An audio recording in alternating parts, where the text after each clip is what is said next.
Facebook. Follow us on Twitter. Insights. Yeah. 2 I's in the middle. INSIIGHTS. All right, y'all.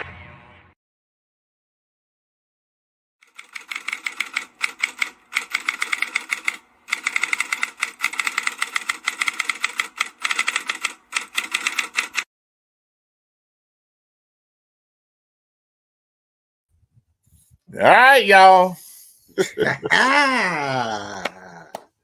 And how you, Rick, your reporter's favorite reporter. What's up, man? Coach, honestly, hey fans, what's happening? Hello, Coach. I'm a little down today, Coach. I'm still trying to recover from that little butt whipping we got in the last 3 minutes of Saturday's game. Trying to wrap my head around that little big defeat that may have cost us another trip to Atlanta. But I'm slowly getting over it. They say the 24-hour rule has been about 96 hours for me, but I'm getting better. I'm trying to make it. Okay, what was your thought on that game? Tough game between two competitive teams, the best two teams in the SWAC that I've seen this year. The defenses were awesome, amazing for both teams. We didn't take advantage of opportunities we had. Jackson State did. Jackson State comes out with the victory. Okay. We got some footage. We got some stuff from the coaches show, from the SWAC press conference. We got some things from both coaches on it, but it's a lot of people that are really, really, really, really upset about losing that one. And I don't ever know our fan base to be gracious losers, regardless of the circumstances and regardless of who we're playing against. I don't know them to be gracious losers, and it's a lot going on. I mean, even locally here in the Big Bend, you know, we keep telling people, you know, how some of it is really flipped and teams that haven't been doing well are doing well, and some that were expected, not expected. Then you have even,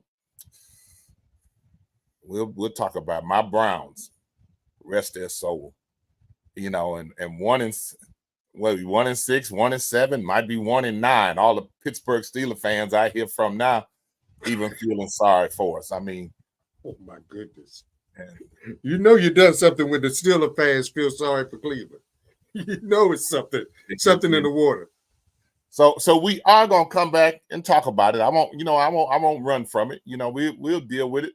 You know, we Browns fans, we Brown fans. You know, we that's just what we do. But we'll start off with your favorite guy. Hello, my name is Kingston Kimbrough, your inside student correspondent here at Jackson State High School. This is our weekly sports update. With our fall season coming to a close, over the next couple of weeks, we'll be getting ready for our winter sports conditioning and tryouts. First, congratulations to Jalen Wiggins for being selected in the high school Under Armour All-American game. It's a great day for our Lady Raiders bowling team. For the first time ever, they made it to the D6 semifinals. And on Friday, our Raider football team will be traveling to Army. Once again, I'm Kingston Kimbrough, and it's always One Nation, Raider Nation. Once again, I'm Kingston Kimbrough, and it's always One Nation,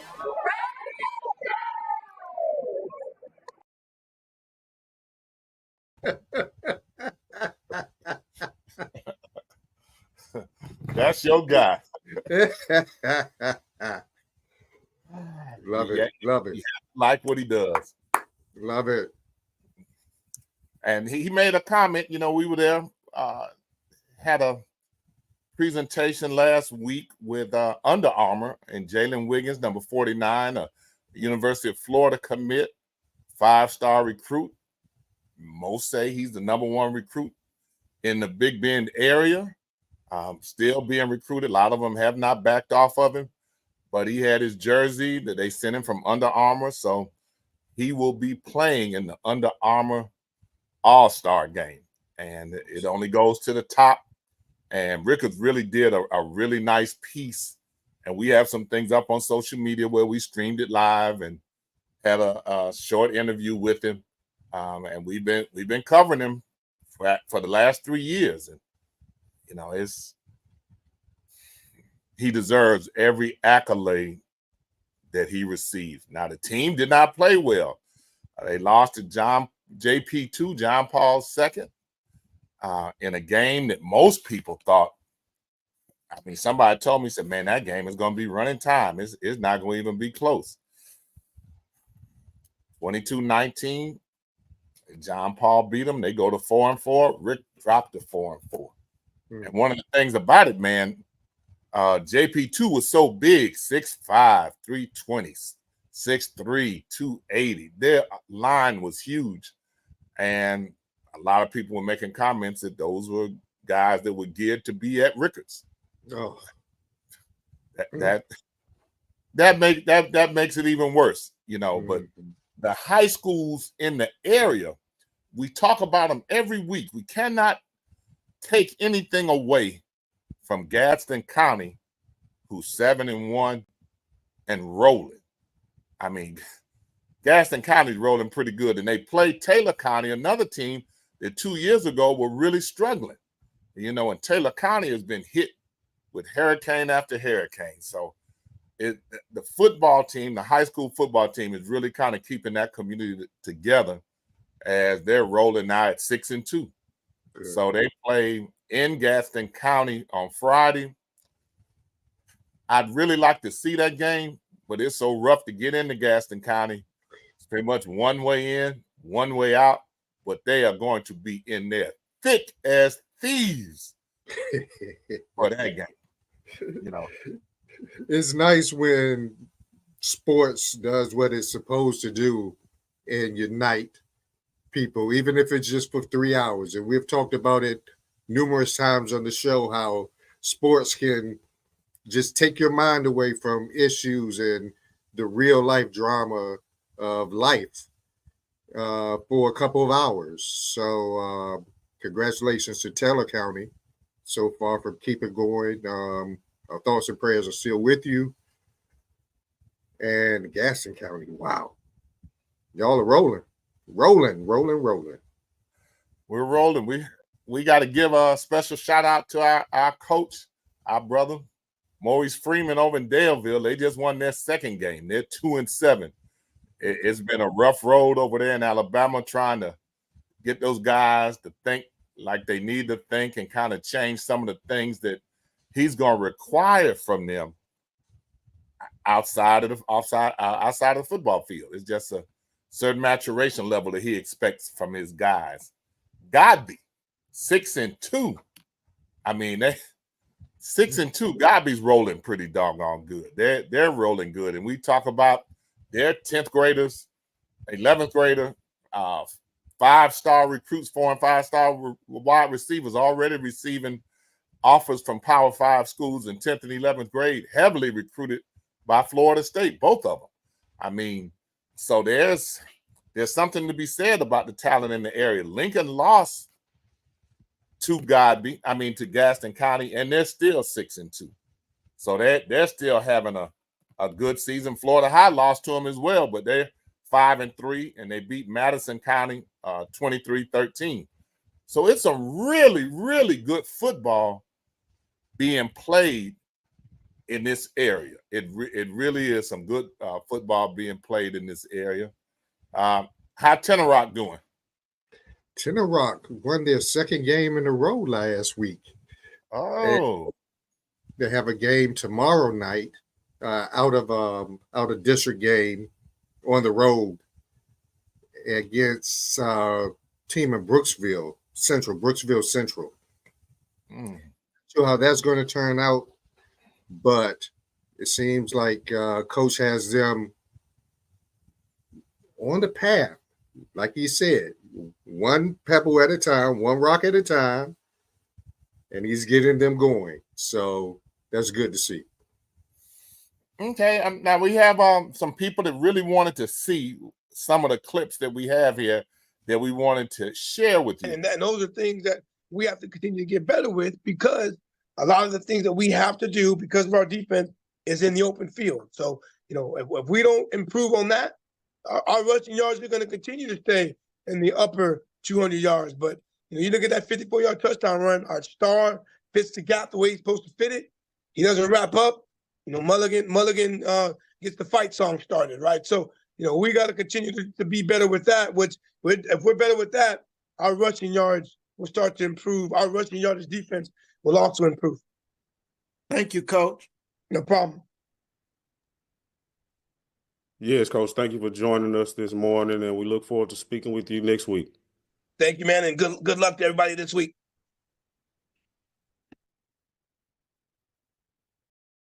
You get a bunch of turnovers in the second half on our end, right? Where we might have maybe derailed some of their drives, but and then we as an offense we couldn't run the football. So I wouldn't necessarily say it was adjustments. I just thought guys, we did a good job of calling turnovers. They did a great job of stopping our run and then making us less effective on third down. But well played football game. Well played football game. I thought, obviously quite a few turnovers, but they were called, right? Daniel Richardson's fumble was called, right? We had Kendall Bolden's interception was a great interception. So you had some high caliber players. You had two high caliber teams with some really really good players making plays, and the last two big plays were made by the team who won the football game. So. I'm credit to them. You hate to lose a game like that, especially when you feel you put yourself in the best possible situation on the road against a very very good football team. But credit to them. They finished where we did not. If you could just give us an opening statement about your team's recent outing against Jackson State. Well, we've done a pretty good job of finishing football games, throughout the year, and throughout, I guess, at least my tenure here at Florida A&M, and obviously with Coach Simmons being our previous head coach. But Jackson State did a very very good job finishing the game.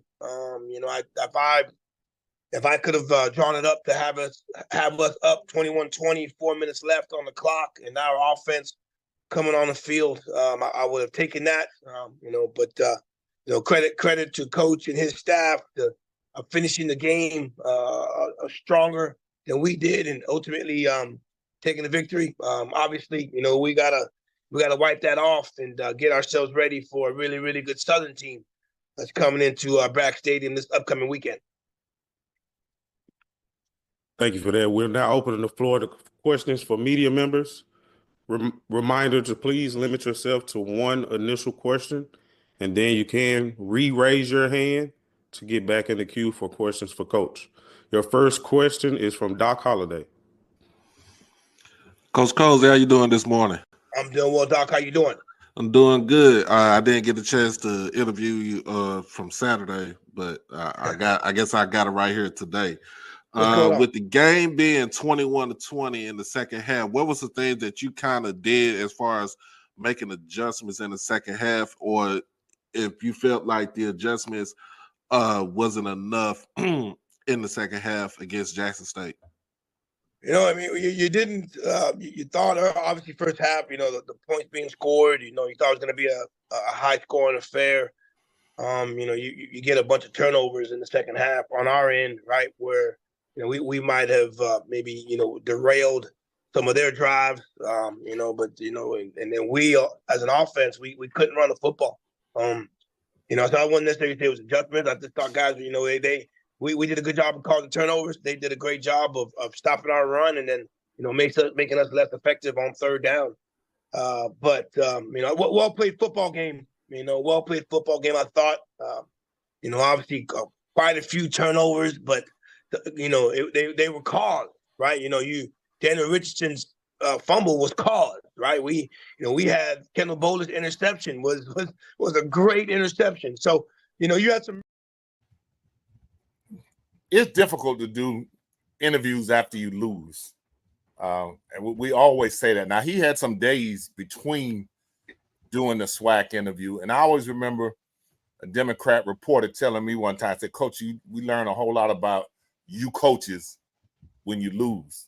You know, y'all not, you know, not quite the same then when, you know. And even Sports Diva says if they lose homecoming next week, he gonna need security.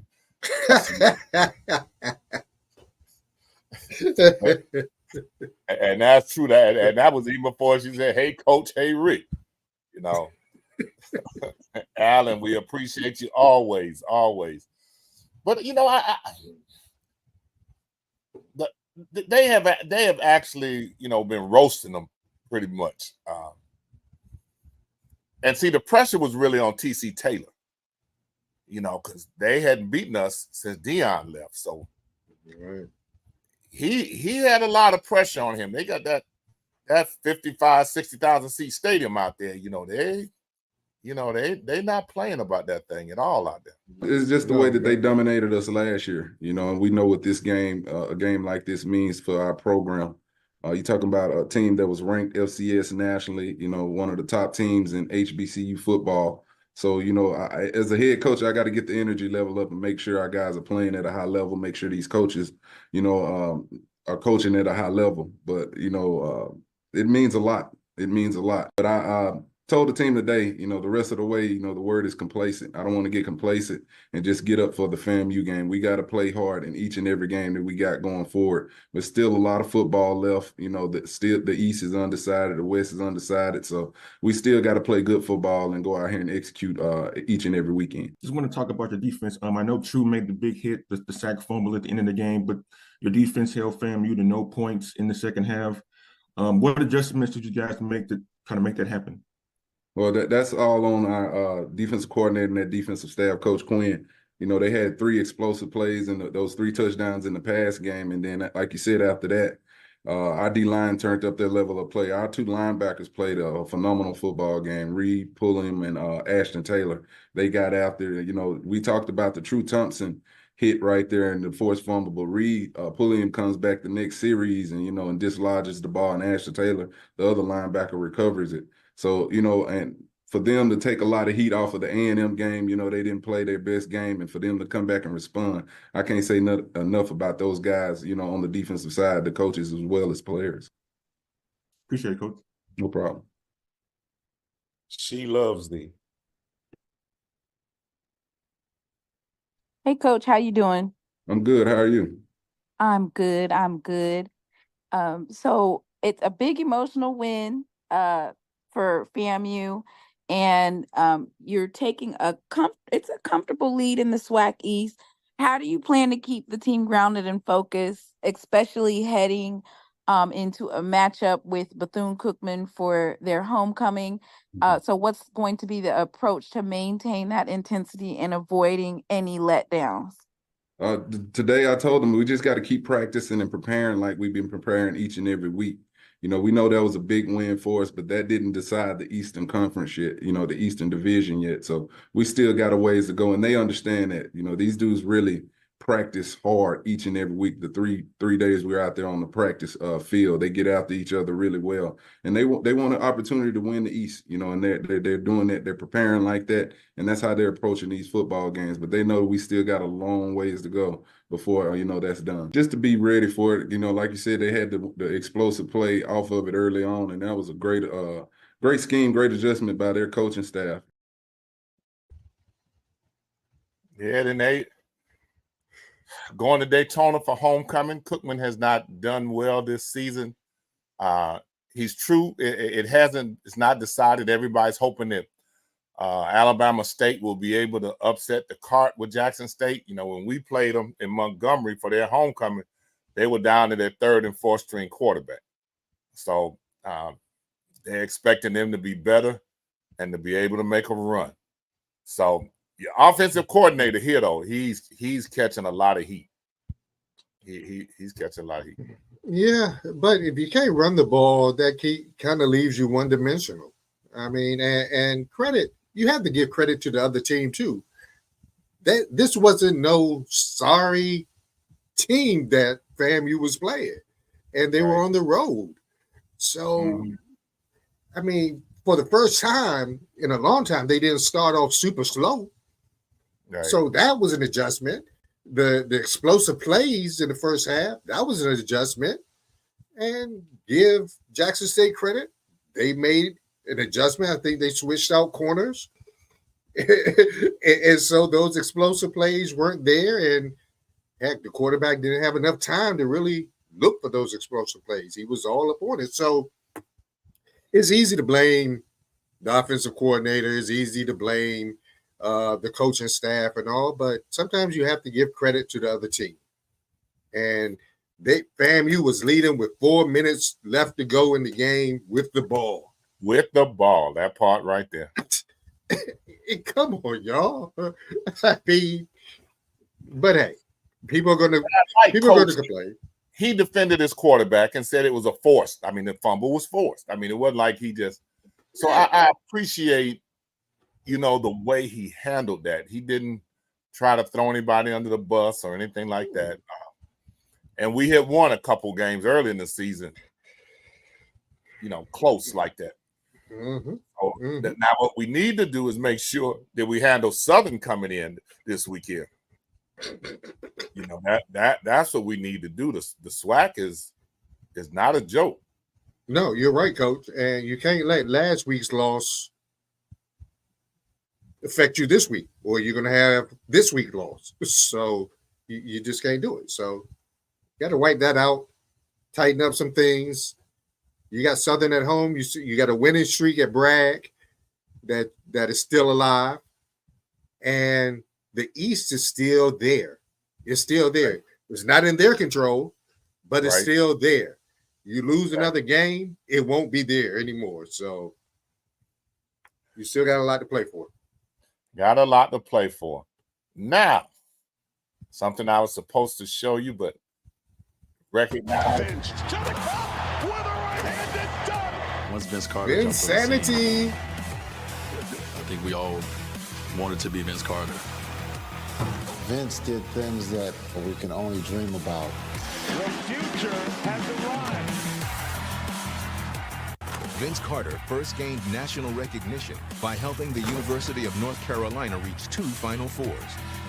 Selected with the 5th pick in the 1998 draft, he landed in Toronto, earning Rookie of the Year honors. The fans really gravitated towards this guy because he was so electrifying. He was doing some incredible things that I didn't know a human could do. Baseline left reverse swing and two-handed jam. Oh my goodness! Are you kidding me? Vince Carter put on a show. At the 2000 All-Star Weekend, Carter turned the slam dunk contest into his personal showcase. Vince Carter Jr. from Daytona, Mainland High School in Daytona Beach, Florida.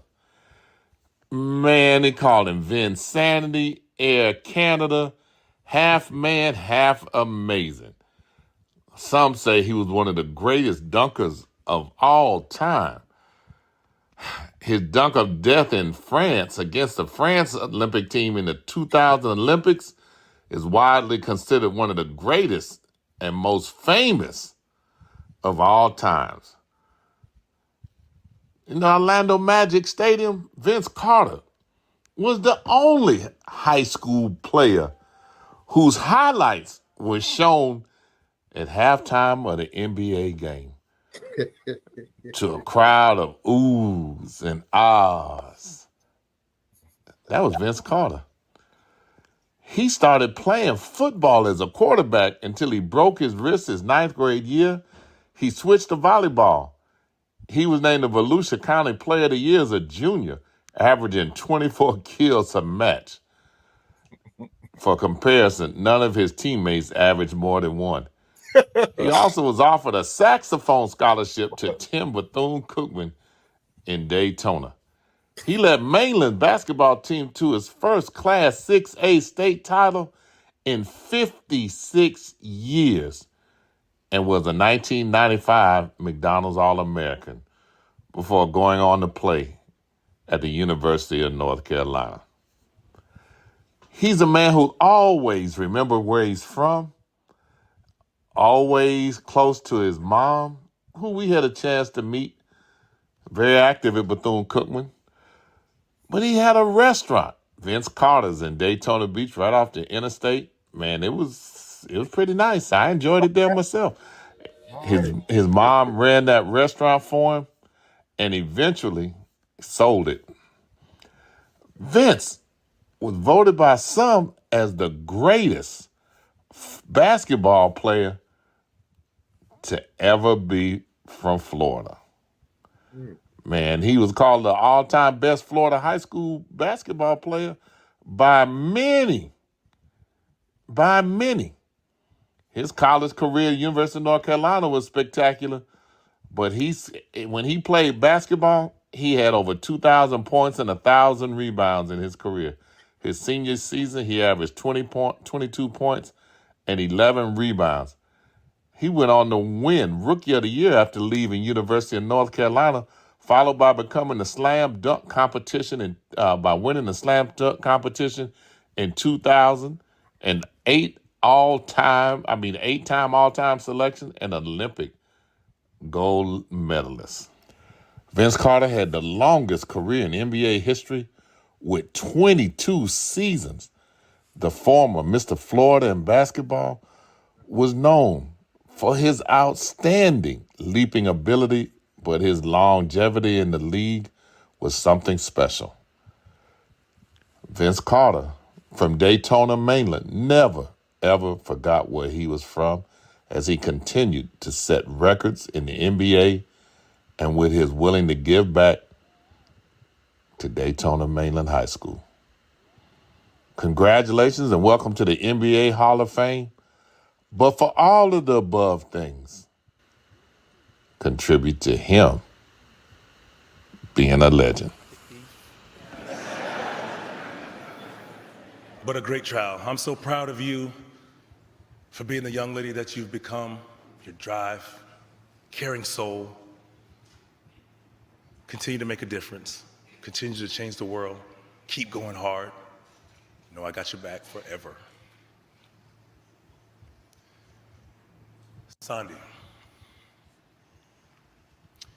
you've sacrificed, you've supported. More than anything, you've been consistent. Thank you for being part of this journey and allowing me to figure out my next life without basketball. You've been great. You've done a wonderful job with our kids. Thank you, and I love you.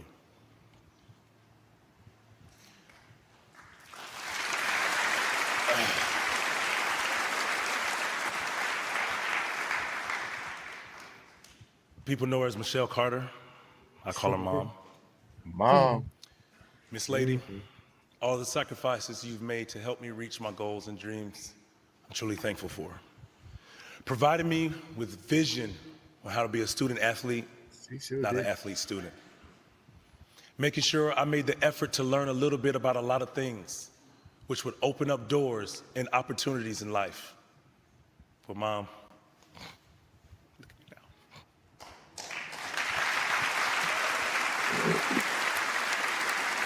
look at me now. I love you.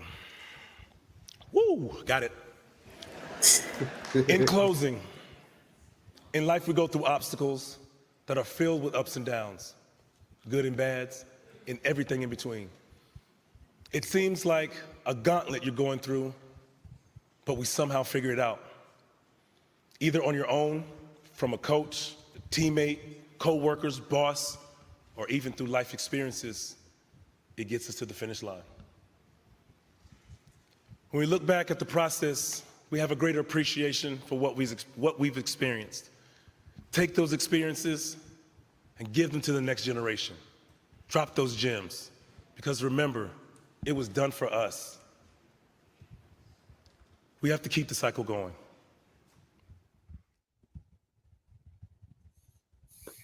Your thoughts, Rick? Yeah. I really thought that Vince was underrated in the pros.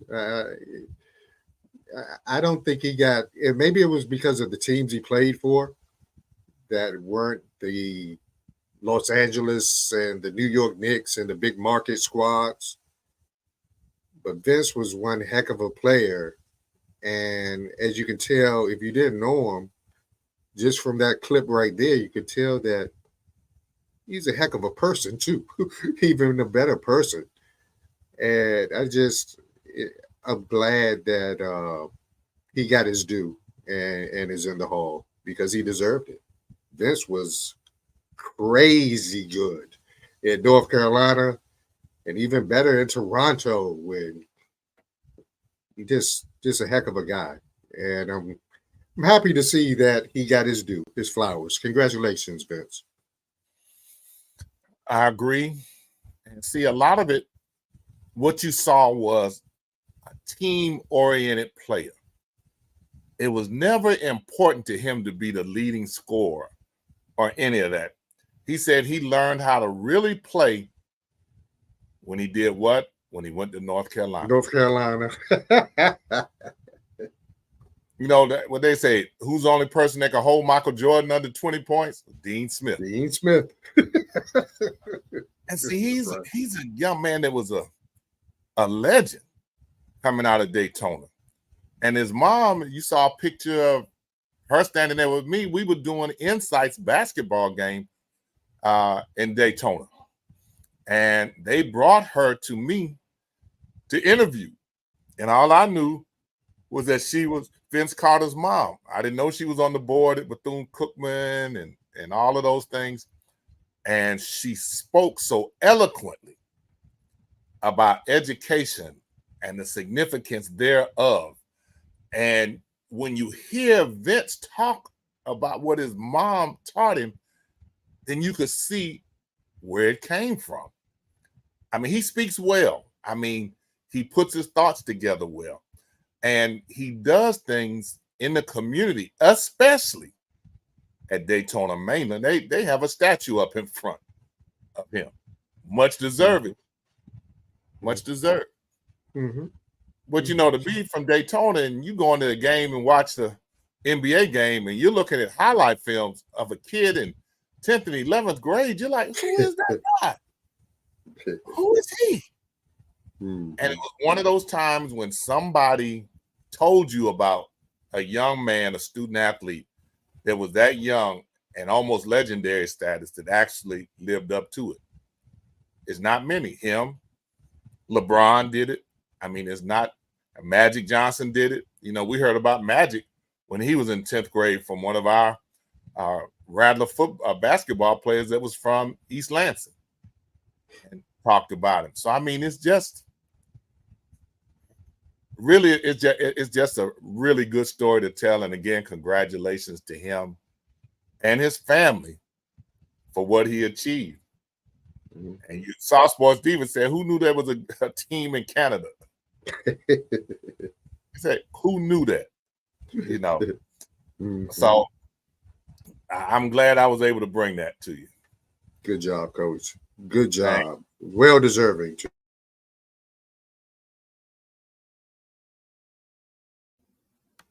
What a wild college football season we've had so far.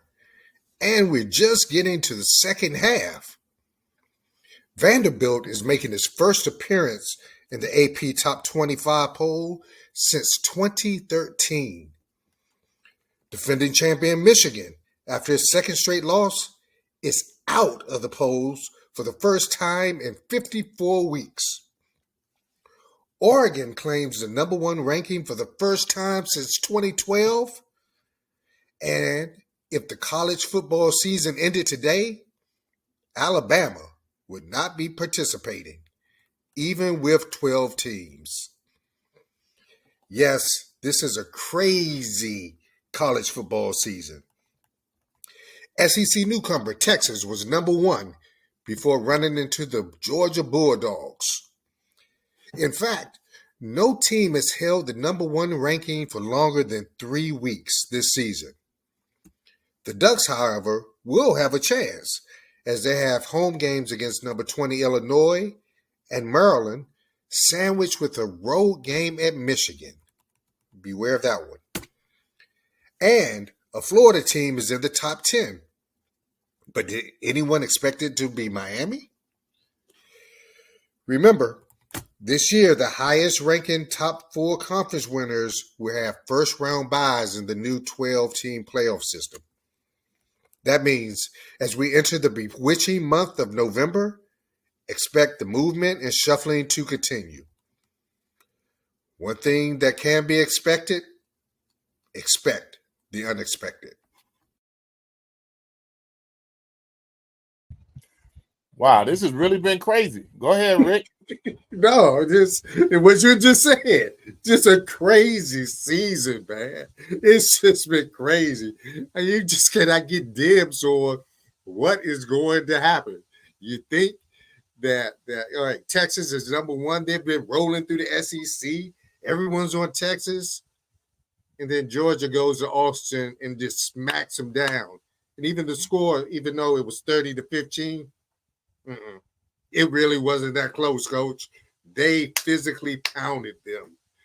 And Vanderbilt, hey, congrats, Vandy, getting in the top 25. And Oregon has just been right there all season. Say, hey, No. Time out. You put that picture up there at Oregon in the uniform shorts. I was like,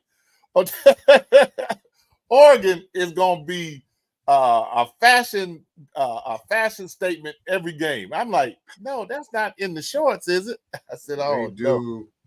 They, man, hey, Nike, that's Nike, right? Right. Right. Boom. But this is crazy. This is a crazy season. And don't sleep on Georgia, who's moved back up to number 2. They're still there. They're right there. So, but we got a lot of football left to be played in college. A lot of things can happen. It probably will happen. But Rick, when you look at it, it's the exact same thing in high school. We're talking about, we opened up talking about all the teams in the area in high school football that have built solid programs over the last year or two and upsetting some of the mainstays. I mean, and I love it. I mean, it's just great for football. And it always makes you want to do and find out who these kids are, which is one of the reasons Insights was created, because we didn't know who these people were. And the only time you'd read something about them was if they were in the state championship game. Well, if you knew who they were before then, you'd go see them play. That's why we keep telling you about some of these young men and young women and how good they are. Like Jalen Wiggins, we've been covering him since 9th grade. I mean, Terrion Arnold, we got tapes of him playing basketball. He was actually a basketball player first. He was a basketball player playing football. I mean, so we're able to put things up there. Jalen Martin looked like he's made the Brooklyn Nets roster. Oh, wow. He looked like he's made the roster. I was looking at something his mom put out, so I've been trying to research that. Looks like he's made the roster. I mean, and that's that same class at Florida High. And Florida High, off that team that played, they probably had 7 kids who played Division I basketball. No, so it's just a talent, and that's why Insights was created, you know, to be able to do that and give some of these high school student athletes some attention. Hashtag. It's about the kids. It's about the kids.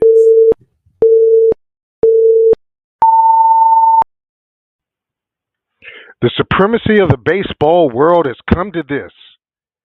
2 of the most storied franchises in Major League Baseball, the New York Yankees and the Los Angeles Dodgers, collide for the right to hoist the World Series trophy. This matchup needs no fake build-up. It already has it all. Broadway versus Hollywood, history, and big stars. The franchises will be meeting for an MLB record 12th time. The Yankees lead the World Series record 8-3, including a 6-1 mark when the Dodgers were crosstown rivals in Brooklyn. This, however, is their first World Series meeting since 1981. You want to talk about history? Steinbrenner, Lasorda, Billy Martin, Reggie Jackson, Steve Garvey. Need I say more? Plus, this series has the league's biggest stars.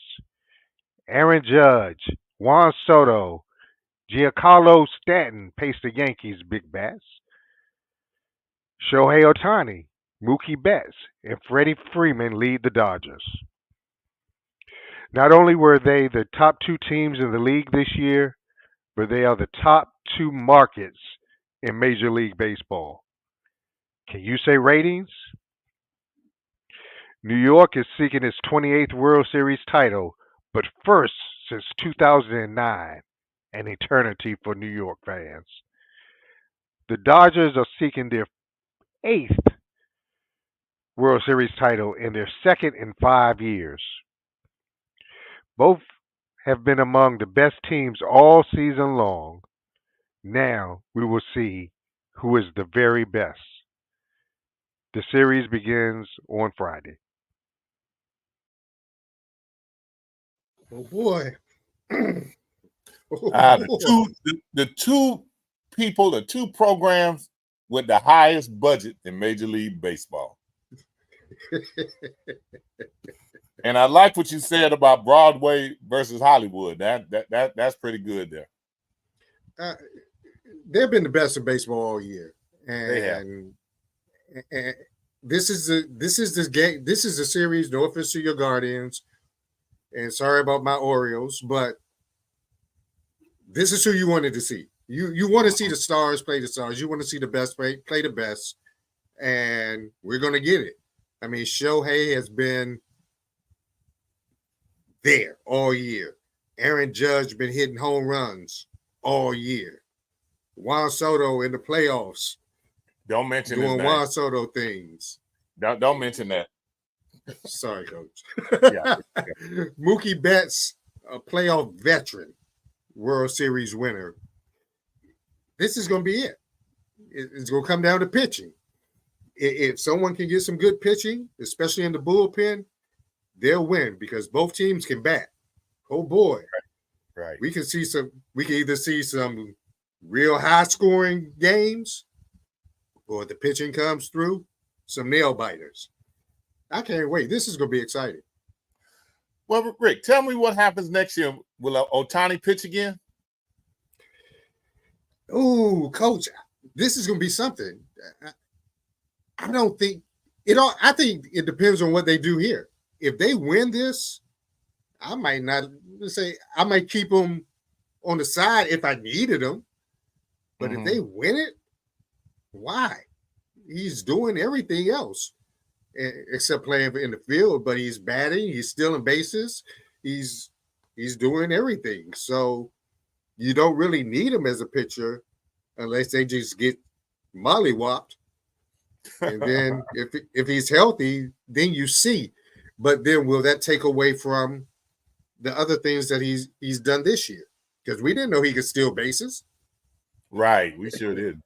And he became the only 50-50 member, 50 home runs, 50 stolen bases in Major League history. So I don't know, Coach. I think a lot will depend on this series. Okay. Well, one thing that we talked about, this is a time of year where regardless of your interest, level of interest in what sport is playing, baseball is the peak. What's going on? Football is in the middle of the season and rolling pretty good. And basketball is getting ready to get going, And his sports diva, Rick, doesn't Magic Johnson own a stake in the Dodgers? Yeah. Dodgers. Commanders. Yeah. See? Yeah. Make that money, Magic.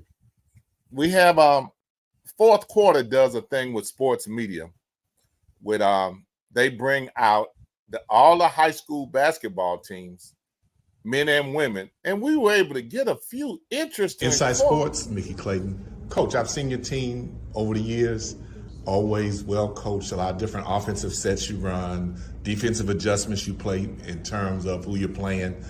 With the youth of this team, how are you handling that in terms of what you've been able to do with the veteran teams that have been under you, that you can make an adjustment and they would know exactly what you're talking about.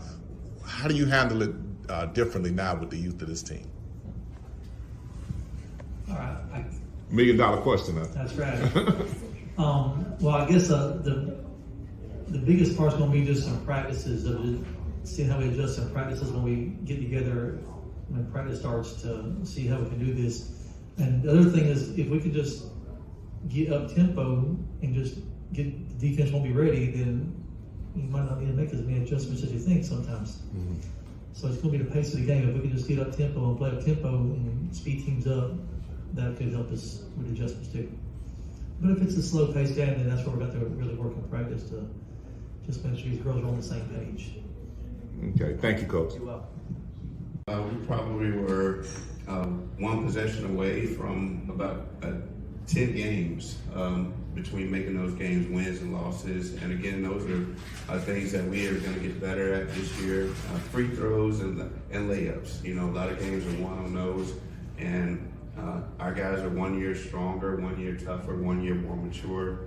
And so definitely expect them to get over that hump that we fell short on a few times last year. But we had great experiences last year. Went to Connecticut, Springfield, Connecticut. Got a chance to play against various talent across the country. So, again, just giving these guys exposure to different talent and different experiences is what it's about. They did. They were beneficial. They played a little bit here and there. I think they might have started a game or two. But what we've seen over the summer, just in some of our summer playing, we're really looking for them to make a big impact this year. Like I said, their athleticism is just incredible, and trying to, you can never replace somebody, but when you lose people for graduation or whatever, it's nice to know that you've got people coming up that are willing to put in the work and are willing to put in the effort and are gonna work hard to try to fill that gap.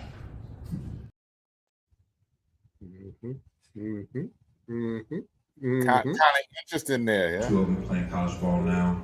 TJ Baker, definitely a true leader, point guard that led our team last year. Did a great job. And then also Dakota Morris, who's playing at Barry University, another big body, big scorer, just a defender, rebounder for us that we definitely have to replace.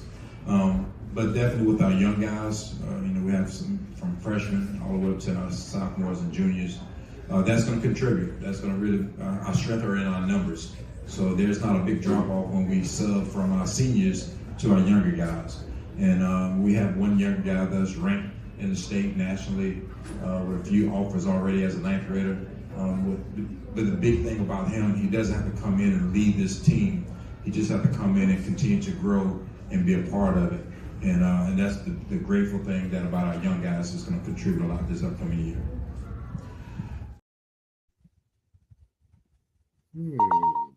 Coach, Mickey Clayton, Inside Sports, how you doing, my friend? I'm doing well, man. Good to see you. You're my role model. We're hair brothers, yeah. Yes, sir.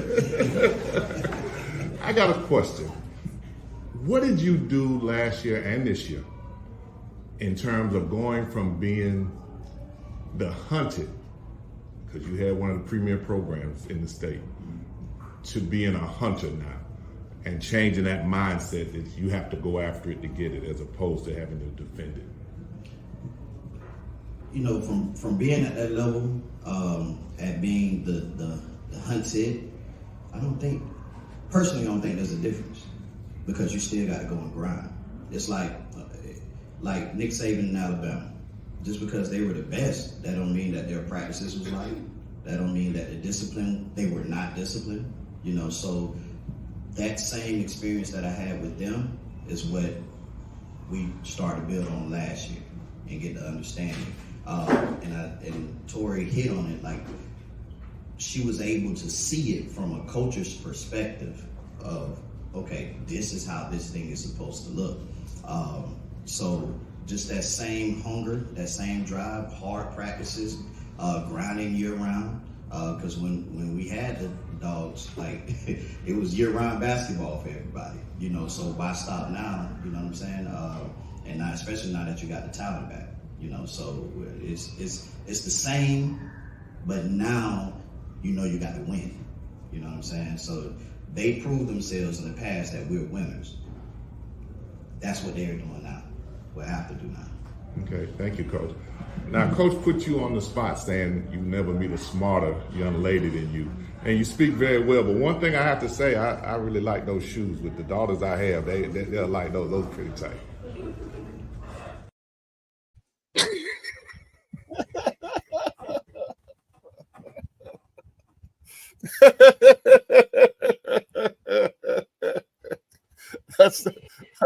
Stop, Rick. Stop, Rick. Stop. The shoes? It's got to be the shoes. Nice. Good seeing Coach there. It's going to be. I'm interested to see how he does this year. Real interested to see. Did you hear Anthony Robinson stepping in for the basketball coach Charlie Ward? When he talked about the ninth grader they had that had already received offers? Coach. Yeah, and he doesn't have to come in and be the man. Coach, I have not seen this young man, but I do want to see him. But they told me that he was homeschooled or something, and Florida High has him. You know, Charlie Ward has built a team that's very, very talented. And fourth quarter did this. They invited me to come out. And I was just going to take a look at what was going on. Man, I stayed almost 2.5 hours. and it got to where you didn't want to leave because I knew most of the coaches coming in. And I didn't want them to think that, you know, I wasn't concerned about them or supporting their program, especially some of those that have supported us, like Dion Desir with FAMU High Boys and Erica Cromartie with FAMU High Girls. And I stood around and kind of stayed for theirs. And then they said, well, Coach, you're not going to ask us any questions? Because I asked everybody else questions. And then Ricketts was there and Leon was there and Bruce Dan. I mean, so it was so many coaches that I knew. I had some things that I had to do that I just couldn't stay all day because they were there. Oh, man, they were there 4 or 5 hours doing what they were doing. And they do a real good job of providing that attention and media notoriety to them. And I just really, you know, had to be there to give support to those programs that have traditionally given us support. You know, it's a gift and a curse, Coach, because having the boys and girls coaches there together, they're all in one place. So you're there, but it's just a long program. So it's hard because you love that exposure. You want the girls, if the girls to have the same amount of exposure as the boys, or the boys have a bad down year in some counties, you want them to have the same exposure as the girls. So it's a good program. It's a good program. But one of the things that I don't want it taken wrong, but see, our basketball programs are always dying on the vine for lack of attention. Football receives a lot of attention and notoriety. So a lot of times, it's probably only in the 11 years we've been doing it, it's probably only a handful of coaches, football coaches, that we have a relationship with, that we could talk to, interview, some that we would talk to pre-game, post-game, you know, that were available and wanted that attention for their programs. But a lot of them, you know, they kind of don't feel like that. If you're going to cover us, but don't ask us anything, and, you know, don't get in the way, and that whole thing. But while basketball is completely different. Almost every basketball coach, men and women, the women coaches are getting better. First, the women coaches really shied away from it. There were a couple, Chelsea Johnson and Gabi always talk. Sharia would send somebody else. She tried not to talk to you. But the coaches have gotten better. But basketball, it's like night and day. They always appreciated that support that you would give them for their programs. They always appreciated that. Football is a different beast, especially down here in Florida. Basketball as well as the other sports. And you know this, covering volleyball, covering baseball. They appreciate, I don't want to say appreciate it more, but you have more access and they're more, whatever you need. They're bent over backwards for you. And we appreciate that on this side of the microphone. No, you don't really appreciate it. Wait till you start doing game of the week with basketball. Now, I really, really do like Tenor Rock. The AD calls you, talks to you, let you know about game times, where they are. And, I'm going to tell you, as you continue to do it, then other schools will say, well, why you don't cover us? So you will have developed a relationship with Tenor Rock, and they gave us a chance to come in. And then as you grow and get bigger, then for the most part, it's more people that will want you to come in and do things with them. And that's good, but you don't ever forget those who kind of helped you get started. Open the door for you. You're right. Yeah. And yes. Tenor Rock almost gets you where, you get kind of excited doing it because they appreciate it so much. And you're like, wow, it really kind of does something to you, and I understand that because we kind of have that relationship with certain schools that were with us from the beginning and were very, very patient with us. And Florida High is one. We do a lot with some of the schools, Rickards, McClay, Godby, used to be Thomasville when Ben Tillman was over there. But at Florida High, they clear out a section for us to be able to do some of the games that we do. And the guys on the team, they come in, they know you. Trey Donaldson was going through warm-up. Trey is at Michigan one time. He's at Michigan now, but they were going through warm-ups, and Trey ran over and slapped 5 with me while they were going through warm-ups. I said, man, this guy right here is crazy. His mind just somewhere else. And if we make a comment to him on Instagram about him being at Michigan or something, he always acknowledges that. Him, Jalen Martin, some of those guys are. They've never forgotten us. Kamari McGriff from Rickards. Some of those guys you still hear from and still playing and kind of reach back out, kind of appreciative and remembering that, Insights was covering them when nobody was covering them, Mm-hmm. That's really, really question. rewarding. Mickey Clayton, Inside Sports. Hey, to all y'all, know so many of y'all been watching y'all grow up.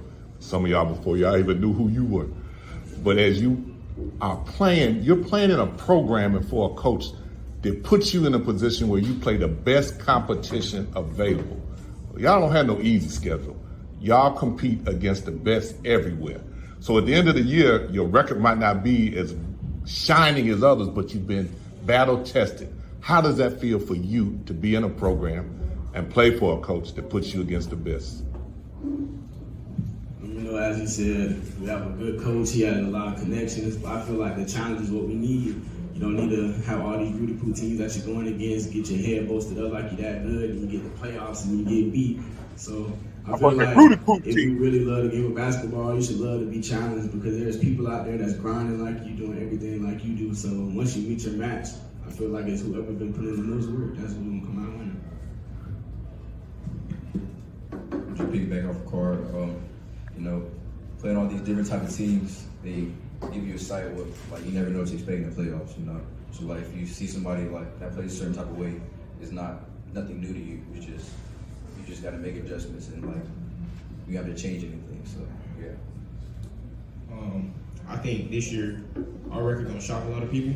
We got some guys that played some good circuit ball this summer and have played good circuit ball in the past. So I feel like we're battle tested and we're ready to play against these high-level teams.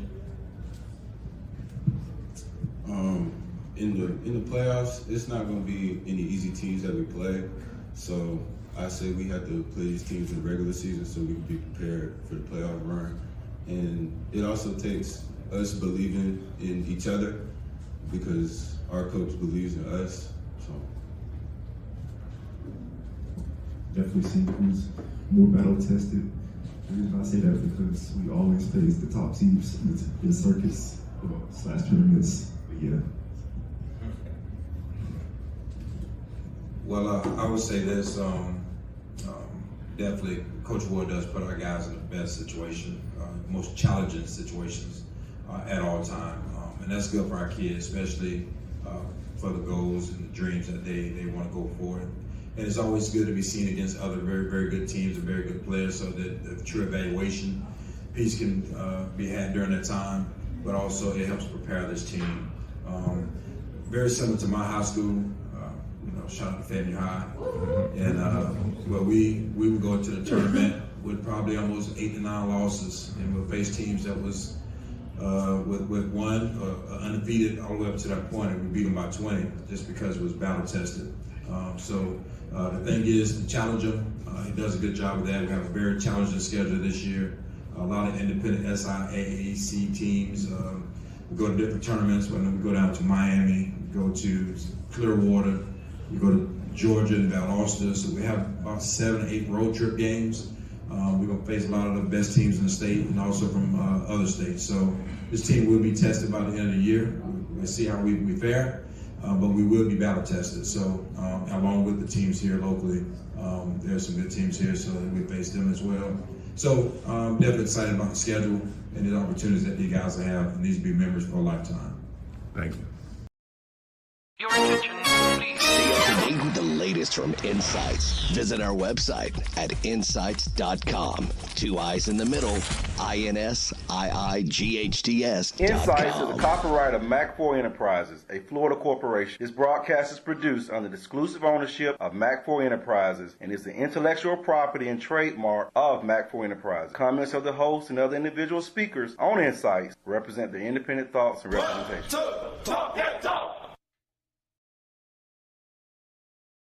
What'd you think, Coach?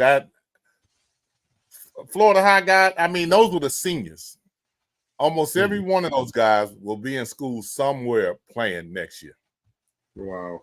But I agree with Coach, those not even the starters. Those are some of the no. That you didn't see the 9th grader in there. And he has some underclassmen, 6'7", 6'8". They are, Coach, they are loaded. They are loaded. They are loaded. And that's why that works good and bad. You have that depth. What happens is a lot of times they might not have the numbers that you might expect a standout player to have because Coach Ward plays so many guys. So you have to do the homework. You might be getting a guy that averages 12 points and 8 rebounds, and he's not even playing barely a half. I mean, so and they're going to be well coached. They're going to be good. I mean, they have one of the better programs now. Them and Rickards, you know, I'm already looking for that one. I love teams that play higher level. Higher competition or guys or national competition because just especially if you think you have that squad. Right. And you are still in your squad. Hey, they put on their shoes just like we do. Let's show them how we play. And that just gives you that confidence that once district starts, once the regionals come around, hey, you've been against the best. You're proving that you can go toe to toe with them. And if you play your game, you beat them. Let's ride. I love that. I love it. So they're gonna be a fun team to watch. They are, and it's gonna be interesting. But we appreciate you, everybody, for being with us. Hope that we continue to give you something that you didn't know before, and that you'll see as we get a lot of comments about the exposure that we're providing for the younger kids. I mean, and that Kingston, Jeremiah, some of the younger student athletes you see, hashtag it's all about the kids. Hey, we appreciate all of you. We'll see you next week. I guarantee you it'll be something interesting going on. What you think, Ray? Yep. Until next Good week, night, folks. everybody. See you next week. Thank you. Yo.